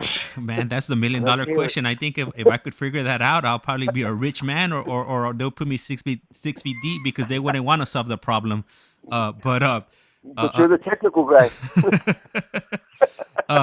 You know, that's a tough one because, look, if I was a prison guard and I was dealing with some dude that was unruly and causing problems all the time, I would say, hey, throw him back to the GP, you know, let him figure it out over there. He wants to be being chingon, más gangster, then handle, you know, do the damn thing over there. Yep. But then as me, like, let's say if I had a family member over there and this was going to get killed, I'm like, I don't want to deal with that. You know, that's going to be another burden on me. This call and your telephone number will be monitored and recorded. This fool gets his boots. Did you hear? Go ahead. Did you hear how many times that guy was stabbed? Did you hear that? That guy was stabbed many times up in the torso. Those were all kill shots. Yeah. With 2 weapons, James. 2 weapons. Okay. The guy was covered in baby powder. That's pepper spray dust. Yeah. Well, I've been hit by it. We know what it is. But they were obviously it didn't stop the incident. Okay, so let's play devil's advocate on that real quick, James. So say this dude, this cat who we don't know if he's a predator. We don't know if a lot of these gang members are soft as butter and they're over here just, you know, that they need that just for the sake of protection. They need it, but a lot of these dudes are predators. So let's just say that this dude's one of those predators, and CDCR says, hey, you know what? We're dumping you back on the main line. this cat knows that once he, especially with the Norteños, because I'm gonna tell you right now, them dudes aren't playing. Period. I'm surprised he's alive. Yeah, I'm 100%. I'm surprised he's alive, because the reality of it is, when they shoot, they shoot in the kill, and they play for keeps on a whole nother level, and that's, I mean, that's just the reality of it. You know what I mean? So. The truth about it is, and I'm gonna tell you this: they condition them dudes in a way they don't condition the Southerners. When you come in from the lowest level gang member to the top, you're fully groomed. Like, there's nothing that the man at the bottom is not going to ultimately learn that the man at the top doesn't know. You know what I mean? Like, you graduate from stage to stage to stage. So every one of them dudes are truly groomed. And if you don't, you're not going to make it. They're going to cut the fat right. You have 60 seconds remaining. I used to truly, respect their discipline and their devotion to what it is they were doing. But so given that in mind, this dude at one point in time, I'm sure he was conditioned in a real way. So knowing he's going back out to this main line, knowing what it is, because his people are playing for keeps. This dude, what if he gets there? You ready? Want me to call back? Yeah, let's call back. Yeah. I gotta have him finish his thought. Okay, Right, okay. I'm gonna call back.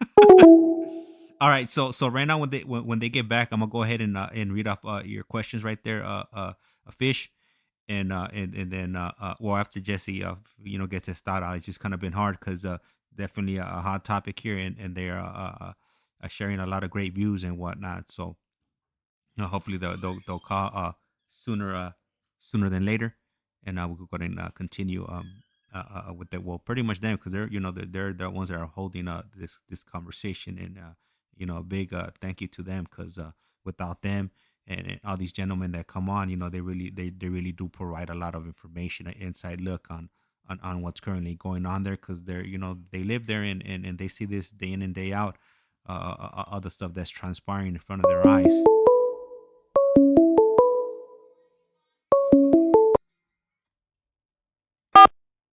This call is This now is being Global recorded. Tel Link. You have a prepaid call from David Lopez.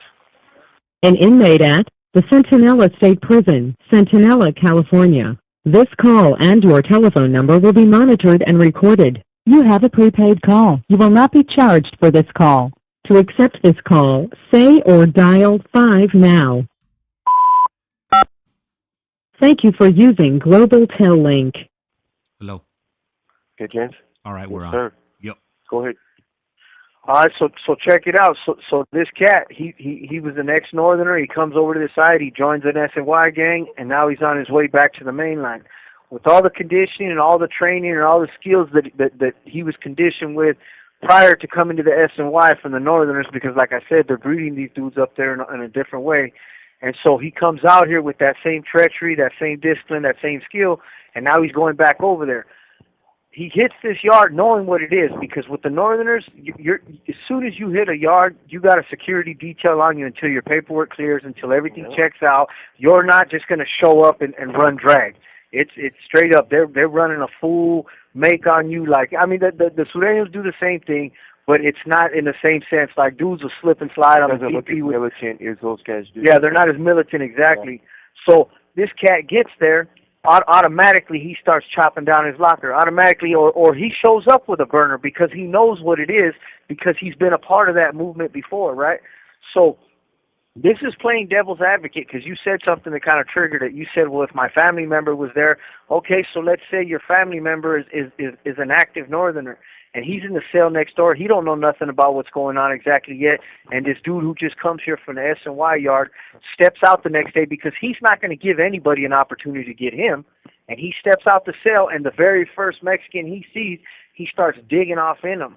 You know what I mean? Like, and these are the kind of problems, the real problems that can come from these policies being implemented without tact, without true understanding, because this man is a predator, and because it's life or death. It's a death warrant, especially for them, if he gets there to this main line. But he says, you know what, it's me or them. It's survival. Just like those guys when they first came to the SNY yard, it was a survival tactic.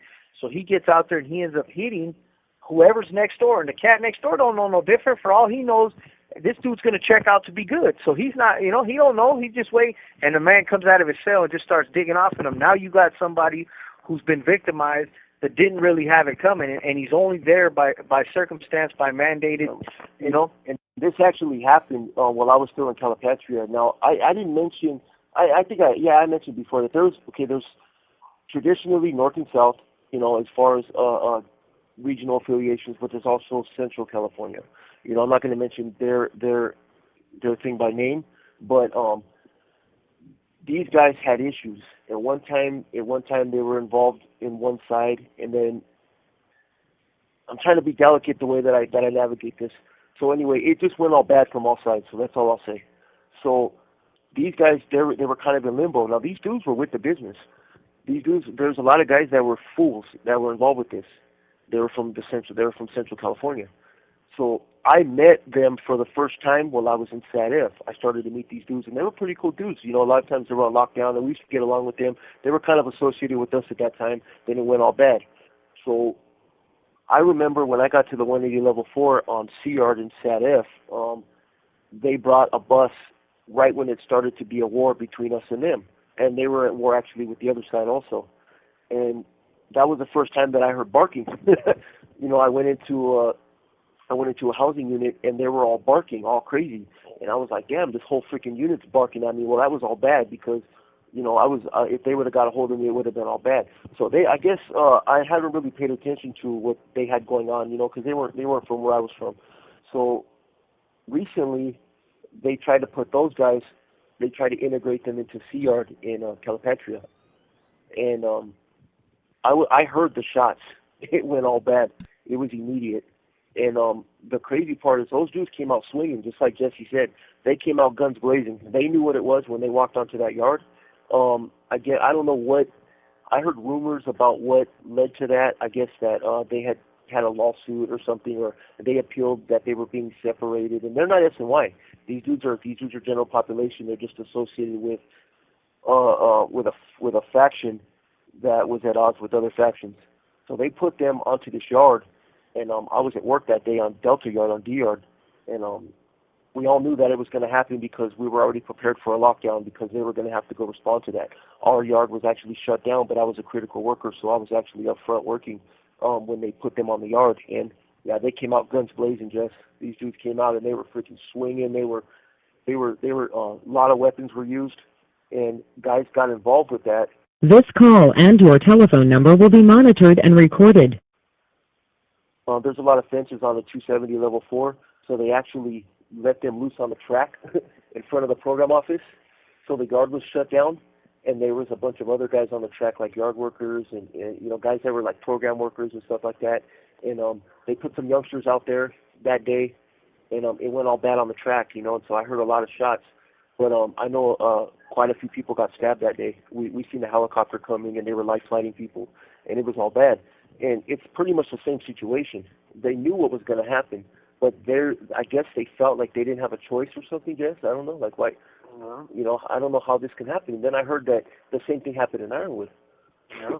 And they did the same thing right here. They you know, right here on Sea Yard. Oh, they put them over here too? Yeah. So well, them guys refused to hit the yard, but the other guys came here for a while, and then, you know, business got bad between, you know, up and down, and they end up, you know, it ended up going bad. But those are just examples of how complex this problem is, you know. And so I understand where that correctional officer cat's coming from, and I understand it from being on this side of it. You know, like Dave said, there is no one size fits all. There is no, you know, a permanent fix. But I can tell you this, you know, me personally, if I got to come down on either side of that, I'm going to come down on the side of CDCR, straight up. Yeah, because I'm going to hope that they save my ass. Yeah, exactly. When everything goes bad, and you know, basically, you know, I was given an ultimatum not too long ago. You know, when I talked to you, James, about when they put me in ADSEG probably about 6 to 8 months ago or something like that. You know, and I was over there, and my SNY chrono was in question. They told me if you're found guilty of a 115 of an RVR that involves while you're in ADSEG, we can take your SNY chrono and put you back on the main line, especially with my history. And so that was a scary thing to hear. I was sitting in ADSEG and I was thinking, dang, you know, I could go back to the main line. And What would I do, James, in that situation? This is David. This is David, the facilitator. This is David, the husband. This is David, the father. Okay, what am I going to do if they put David on the main line, especially for something that I didn't do? Remember, I got cleared of everything. I got exonerated. I got found, not to be involved, and I was released back. I was given a behavioral override. But let's say things didn't work out that way. Let's say that the minimal amount of information got me found guilty of an RVR and my SNY chrono was pulled. And they said, look, you did all these things in SNY. You're a problem. You didn't learn. You didn't abide by your chrono. This is where you go. And guess what? What would David have to do? I'm gonna get a fierro already, because it's either gonna be me or them. I mean, either way you're screwed, because you're gonna have to defend yourself. You take somebody else out, you got something else coming. They take you out, you're gonna be pushing up Daisy. So it's just all the way bad. Yeah, it's a terrible situation to be in. It's a scary situation, and I'm glad that you answered that question. Better you than me. And it's just. They can't use it. Yeah, they can't use that. Hey, if they wanna bring me into the hearing, so I could go ahead and speak and tell them why I formulated that thought. That was James. that was James. No, I'm gonna go out like they did on American Me. Remember? You got a lot of heart, maybe too much, and then I'm gonna do some crazy ass. Yeah, I'm gonna contort as they throw me off a tier. This call and your telephone number will be monitored and recorded. Hey, and I'm still going to be giving the narrative on the way to the ground? Yeah. No, but realistically speaking,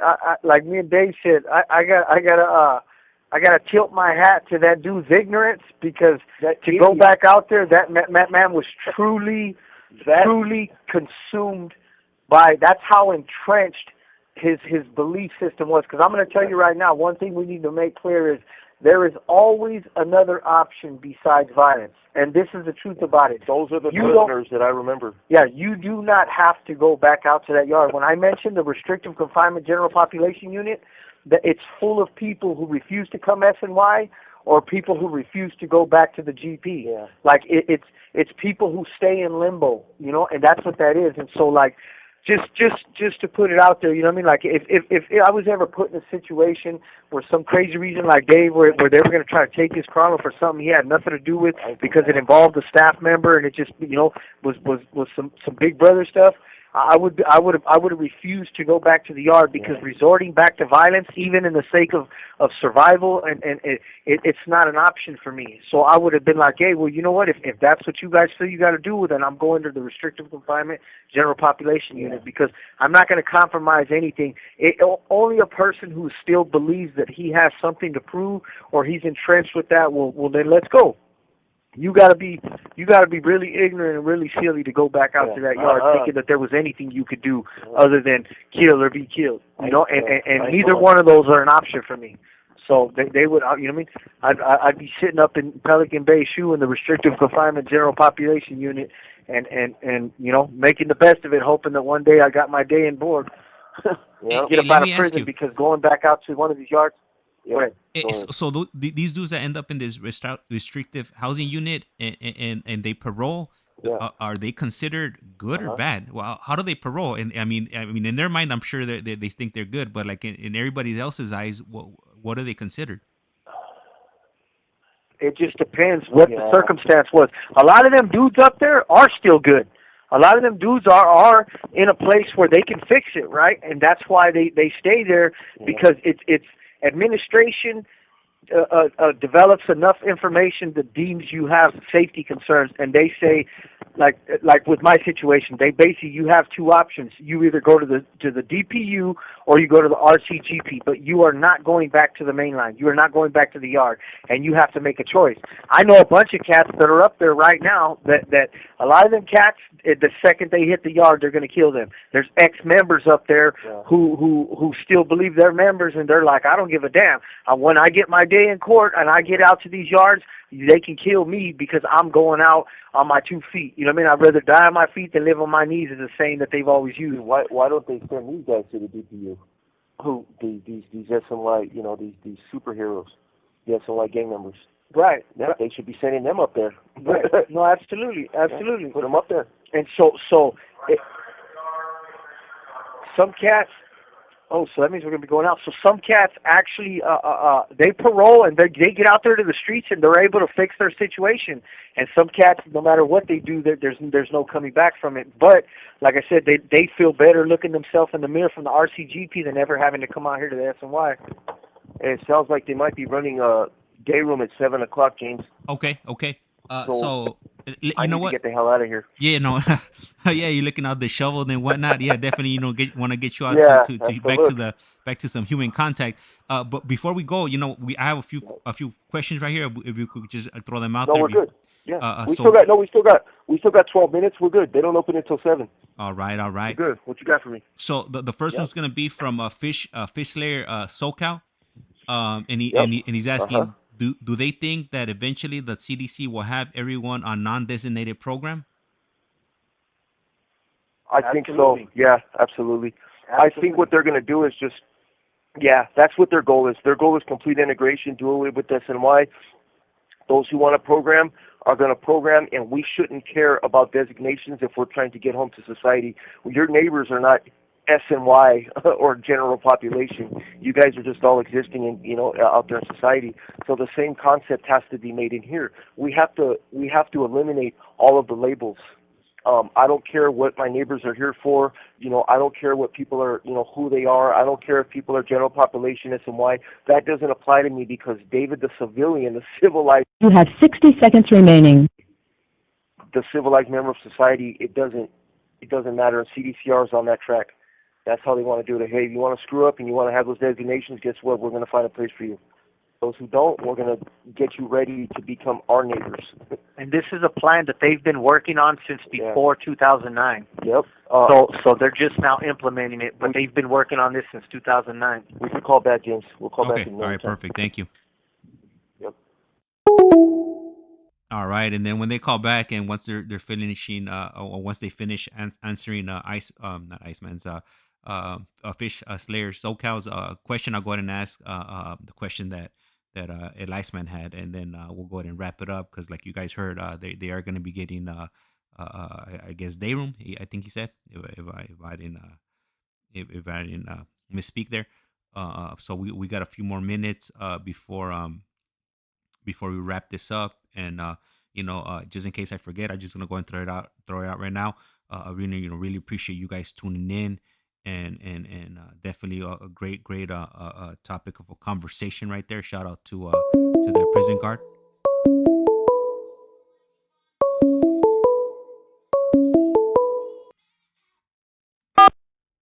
This call is now This being is recorded. Global Tel Link. You have a prepaid call from David Lopez. an inmate at the Centinela State Prison, Centinela, California. This call and your telephone number will be monitored and recorded. You have a prepaid call. You will not be charged for this call. To accept this call, say or dial 5 now. Thank you for using Global Tel Link. Hello. Okay, James. All right. Yes, sir. All right. Nice guy. So the next question was going to be from Iceman. Yep. All right, and Iceman is asking. Let me see. Aren't dropouts having issues when they get out? There's DOKs spray painted in my town. I'm not sure what DOK is. Dropout killer. Yeah, that's probably literally. Yeah, DOK. Yeah, I want to say. Yeah. Hey, good one. Yeah, I was a little rusty in my. Yeah, I'm a little rusty in my gang translation, but that's. Yeah, I'm pretty sure that sounds for dropout killers. Look, the thing is it's all about advertising. You advertise your business, people are going to give you a call, and that's all. That's it depends where you're at. We have to exist out there. There's people that are out there with way worse situations than Jesse and I got ourselves into, and they're making a living, but they know where to go and where not to go, and that's just what it comes down to. I'm not going to blast my number or my address on Facebook or something like that. I'm going to keep myself. I'm just going to live a good life in good orderly direction. But I'd rather die free of this madness than die consumed in it. So if my ticket gets pulled, it's what it is, man. At least I died free and I died living a good life. You know, but yeah, I'm going to be extremely mindful of my history, and I know Jesse is as well. And let me guys ask you: do you guys have any like face tattoos, neck tattoos, or anything that's visible that you would be concerned of when you guys come home? I do. Jesse, I do. I have my hands, I have my head, I have my arms, I have the side behind my neck. You know what I mean? I have a bunch of gang tattoos, but it's not like I said, for me. I mean, I don't know, the way I see it. This is the way I see it. You know, I'm definitely would be worried a little bit, but the reality is this. You know, you get out of the world what you put into it. If I'm out there and I'm frequenting bad places, there's always a chance that I'm gonna run into some kid or somebody that doesn't care what I'm doing in my life, and they you know, they may get active with it. But the truth about it was, when I was being destructive and I was living the criminal lifestyle, I had no regard for my life or anybody else's in the process. So why am I going to start walking around scary and tiptoeing around what I'm supposed to be doing today? You know, so it's like I believe that the man up above is going to protect me, and I believe that if I'm out there doing the right thing, there's going to be blinders put on those around me, and maybe that's being a little optimistic, because I wasn't just along for the ride. You know what I mean? My name rang bells for a lot of years, but I don't think that the tattoos are going to make that much of a difference. If I run into dudes, the places they're going to see me and the things they're going to see me doing, it's like I believe they're going to respect what I'm doing, because even when I came to this side, if I'm completely honest, I stayed in contact with a lot of cats while I was still involved in criminal activity on this side. A lot of cats were basically like, "Man, dog, we can't believe you're over there, but you the homie," you know. And that don't mean nothing. Like I said, you get some kid out there who don't know me from nothing, but he sees my gang tattoos. He, without a doubt, he could put a gun to my head and do what he has to do. But like I said, I wasn't worried about that when I was doing the wrong thing. I'm not going to be worried about it now when I'm doing the right thing. Yeah, me, I'm moving. You know, I'm gonna dye my hair blonde, and I'm gonna grow. Yeah, I'm gonna grow some. Yeah, I'm gonna grow some. I'm gonna grow some sideburns. Yeah. I'm gonna get to them Instagram lifts I was telling you about, since me and Jesse are YouTube stars now. I'm going to LA anyways. I'm going to LA anyways, where the reality is my gang isn't known in LA, so it's not going to really make a difference, you know. But I also plan on going back to my area, because I feel that I can make a difference out there, you know. And so, but I'm gonna, for the most part, I'm gonna be living in LA, so I'm not really I'm not really big old Ray-Ban sunglasses. No, I'm gonna I don't have no visible tattoos. I got them somewhere. I got a few tattoos, but I don't have no visible ones. Hey, do you guys need to get anything I'll ready be all right, but before you guys head on out? Like any food or pencils or anything you guys are gonna take out? You know, I know, I'm sure you guys are getting ready to head on out, and I don't want to deprive you of those last few minutes, so you guys go ahead and get straight and whatnot. Well, you know, I want to go ahead and thank you guys, you know, for calling in and spending this time with us. I want to go ahead and wish you guys a Merry Christmas and a Happy New Year, and we're definitely going to be in contact. All right, James. Hey, likewise, man. We want to say thank you again, man, to all the listeners, man. We do this for you, and we really appreciate everybody that takes the time out of their day, especially on Christmas, man, to, you know, hear what we're talking about. All right, and then thank you guys again. All right. I'm gonna go ahead and shoot you that cash. I'll send it on either tonight or tomorrow, but it'll be hitting your book shortly. Okay, thank you. That'll work. I appreciate that, James. Thank you, James, for what you do. My schedule should be a little more open over the next couple of weeks, since I'm off work and the holidays and stuff. So if we can get together, let us know. Yeah, we'll touch base. All right, James? We'll touch base soon, man. Okay. Take care of yourself, all right, man. perfect. Good night to everybody. All right, cool. Hey, good night. All right. All right. All right, so I want to go ahead and you know thank all you guys, you know, for tuning in. Fish Slayer, SoCal, ICEMAN. Who else did we get in here? Marlene, LBC, what was it? LBCK, MSTERS 678. Did I miss anybody? And yeah, that was everybody that I see that was participating in the chat. Really appreciate you guys. And with that, I'm gonna go ahead and get ready to cut the stream. Just remember, life's like a candle. Once you blow it, that's it. It's lights out. I'm out, and buenas noches.